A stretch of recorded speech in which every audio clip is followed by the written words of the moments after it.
Hello, everybody. Welcome back to Max Sports Entertainment. My name is Deepak Shankar, and here we're back with more FIFA World Cup coverage with USA versus Turkiye. And so, overall, before we get into that, it's been a really good World Cup. Been a really good FIFA World Cup, yeah. And so we got, I believe it's one more day of group stage action until we get to the round of 32, which kicks off on Sunday. South Africa versus Canada, and then going onwards for the next week or so. And so there's some really good games, some really interesting, stories. Obviously, Cape Verde qualifying with 3 draws. It was something special. One of the smallest countries, if not, I believe, the smallest country to both qualify for a World Cup and then qualified to get into the to get out of the group stage. So obviously, hats off to them. Love to see that type of story. Morocco, nation like that, team like that, building off of their momentum from 4 years ago. And then obviously your traditional giants, Germany, France, Argentina, Brazil, England, you name it. Those teams obviously all advancing to the round of 32. Some really good games. I mean, Brazil Japan should be an interesting game. I actually think both teams are really good, and I think the way I think that Japan plays together as a team, the way I've seen them go about their business in terms of great passing, great fundamentals, I absolutely would not be surprised at all, despite not being obviously as good as Brazil with the likes of Vinicius Jr. and even Neymar at his older age and things like that.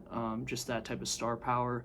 Rafinha, even with his injuries, like it would be tough for Japan to pull it off, but I think they could. I think they just have a really quality team. They play the quote unquote beautiful game very well, and so I wouldn't be surprised if they pull off that upset on Monday. So that should be a good game. Netherlands Morocco, that's also a really good game. And then as you get further on into the round of 32, France, Sweden could be pretty interesting. I mean, the way France has looked, I mean, it's at this point, I think, hard to see anyone beating them in a knockout stage match. I mean, they have just totally dominated their first 3 games. Ousmane Dembele today with a hat trick, Kylian Mbappe doing his thing in World Cups. I think only 2 away right now as we speak from Messi for the all-time leaders in terms of goals scored at a World Cup. And so Mexico advancing, that was, great scenes with their last match. And Ochoa, the wily old veteran, coming out of retirement, and giving one last go for Mexico. So that was great to see in front of their home fans, and obviously great seeing all the tourists from different parts of the world enjoying different aspects of America. So the fanfare has been great. The buzz around the U.S. men's national team has been amazing. I've never seen anything like it for the U.S. men's national team in my lifetime. So we'll see how far they can sort of carry this wave. But yeah, I mean, talk of the town all over the U.S. is obviously the World Cup this time of year. So it's great to see. And then obviously the U.S. against Bosnia and Herzegovina should be a good one. Where I think the U.S. should have the edge in that round of 32, and because Bosnia is a tough team, I don't think they'll be an easy opponent, but definitely think the U.S. is the better team, and I think they will win that match. But we'll see how that plays out. So pretty much everything's decided in the group stages in terms of the results. Who's playing in the round of 32? Still a couple of results to still be decided in terms of who's playing who, and some qualifications. I mean, there was a great one with Egypt and Iran where Iran had scored, but it was offsides, a bit of a controversial call, and then that would have given them the lead and the win in the last stage of the last couple of minutes of the game. They probably would have won and they would have advanced, but with the change call to offsides, they weren't able to get another goal. They had 1 or 2 more chances at it, weren't able to convert. And then instead it's Egypt who advances along with Belgium in that group. So just really shows you the fickle nature of sports sometimes. Sometimes it goes your way and sometimes it doesn't. So that was another great game. So should be interesting to see how that plays out. But Yeah, getting back to Turkey versus the U.S., I think so. Yeah, Turkey beats the U.S. 3-2. They scored the game-winning goal in the last second. So it started out the U.S. Got off to another hot start on a corner kick. Austin Trusty gets it at the near post on the right side and is able to score in the 3rd minute. But then Turkey, a couple lapses on defense from the U.S. that had kind of been their concern coming into the tournament. Their backline and goalkeeping, and to be fair, a lot of the U.S. players were resting for the round of 32 game because they'd already won the group. And then Turkey, a team that is very talented but has very much underachieved in this World Cup, just hasn't been able to score any goals despite having great chance after great chance. But today they definitely scored, and they wanted to make it a point after getting crushed by their local media for sort of underperforming in this World Cup. And so they definitely showed out today. They had 3 goals. And then the 2 goals, one in the 10th minute and then one in the 31st minute, with 2 of their best players who play in the big leagues in Europe. It was Arda Güler and Barış Alper Yilmaz, who scored those goals respectively, one in the 10th minute and one in the 31st minute.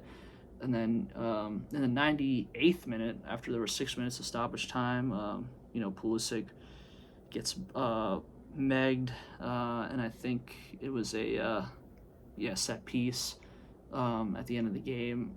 The U.S. kind of helter-skelter defensively, and Matt Turner comes out to block the initial shot, but then there's no back line after it ricochets off, and then goes to Ayan, and then he scores the game-winning goal, and time pretty much expired after that. So tough way for the U.S. to lose in that fashion at the very last second, but still I don't think it's too much of a cause for concern. They had already won the group. They have a favorable draw to get to the quarterfinals, even semifinals. So, it was a lot of their reserves playing, 9 changes from the first 2 matches. So a lot of the bigger players did not play in this one, like, Balogun and others. But you still had some guys that played, and still not the best where you were thinking about, at least even if you didn't win, getting a draw. But then to lose like that, it was a little bit bittersweet.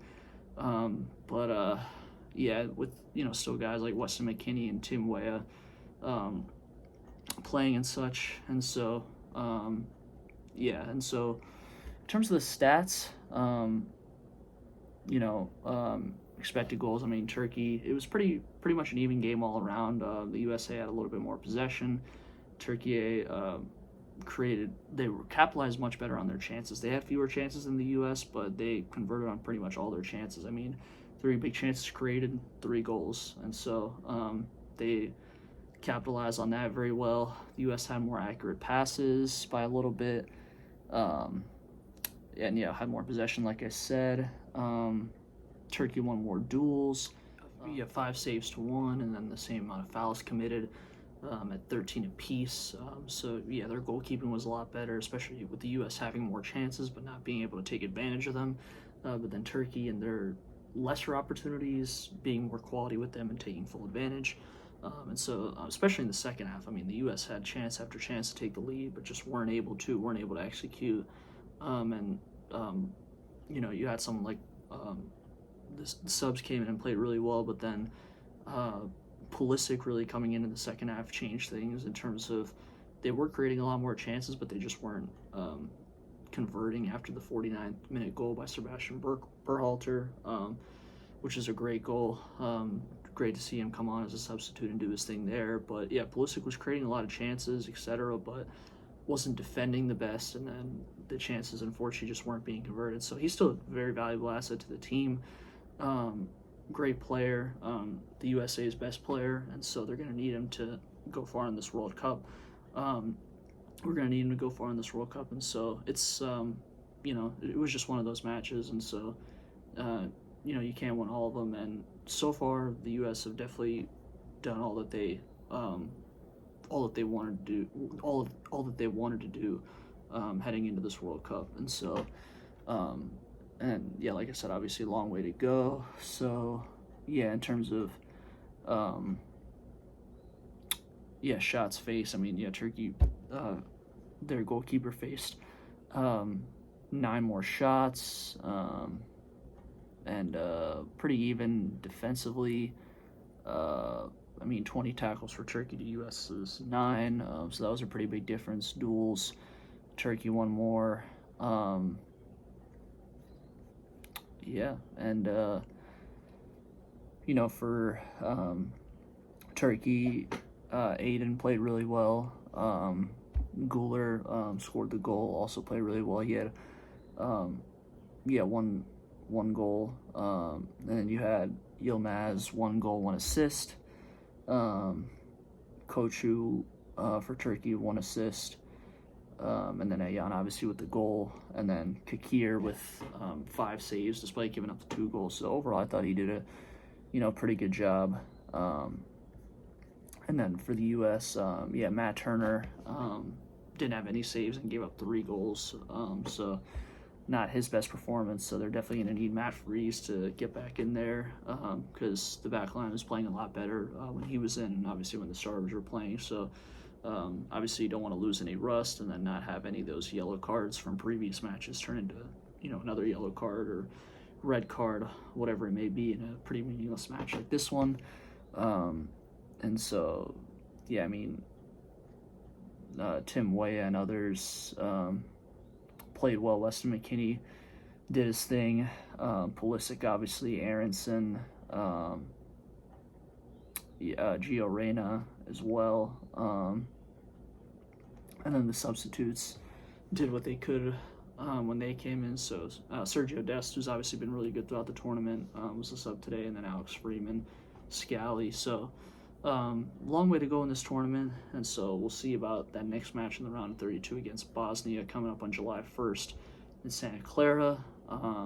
But unfortunate way to lose in this one. And obviously, with this game being in SoFi Stadium in LA, all the stars are out. So Leonardo DiCaprio, Brad Pitt, Edward Norton, Paris Hilton, Scottie Pippen, all sorts of big names are there. So you can obviously feel the buzz and the excitement around the U.S.'s chances at this FIFA World Cup. So hopefully we can continue this momentum and continue this ride, and then maybe we find ourselves in a quarterfinal, semifinal, farther than we've ever made it.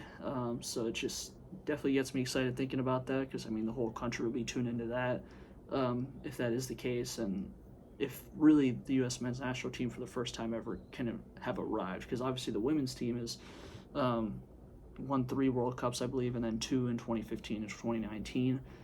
So they're already established. So now if the men's team can kind of get on that level, relative to the rest of the competition in the world, it would just be a great sign of things moving forward, inspiring a next generation of kids to play soccer, especially boys. So we'll see how it goes, because obviously a lot of the narrative could shift with a great run by the U.S., or let alone if they won the World Cup, who knows. So even though I think France will probably win, just given how talented they are, a lot of their players are in their prime. It just seems like they're inevitable. I mean, Mbappe and Desiree Doué and Dembele, Olise, they just, great player after great player. So, and so that's all I have for this one. And so appreciate you guys for listening. Be sure to like, subscribe, comment, turn on post notifications, share, all that good stuff. And I'll catch you guys on the next one.